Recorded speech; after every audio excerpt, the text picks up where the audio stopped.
आज 14 मे 2025 अहिलेको समय भनेको बेलुकाको 4 बजेको छ।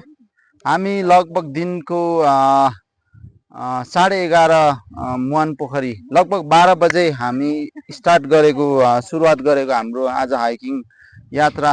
अहिले हामी शिवपुरी पिकमा यहाँको मनमोहक दृश्य अवलोकन गर्ने क्रममा छौँ। एकदम आनन्द महसुस भइरहेको छ। यता देख्न सक्नुहुन्छ काठमाडौँ भ्याली, काठमाडौँ उपत्यका एकदम तल देखिन सकिन्छ भने यता चाहिँ फेरि नुवाकोट जिल्ला रहेको छ। यो एकदम हरियाली घना जङ्गल। आज हाम्रो 5 जनाको टिम थियो। 5 जनाको टिम अहिले हामी केही यहाँ फोटो खिच्ने कार्यक्रम हुँदैछ यो डाँडामा।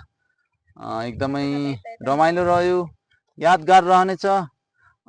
यस यात्रामा अलिकति अग्रता लिएर सहयोग गरिदिनु हुने हाम्रो विजय भाइलाई पनि एकदम धेरै धेरै धन्यवाद। अहिले क्यामेरामा हुनुहुन्छ, उहाँ क्यामेराम्यान हुनुहुन्छ। अनि I would like to thank हाम्रो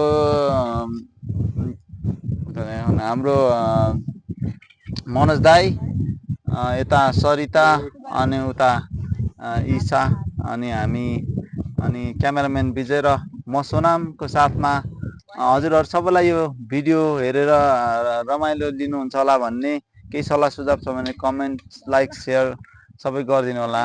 धन्यवाद। By by.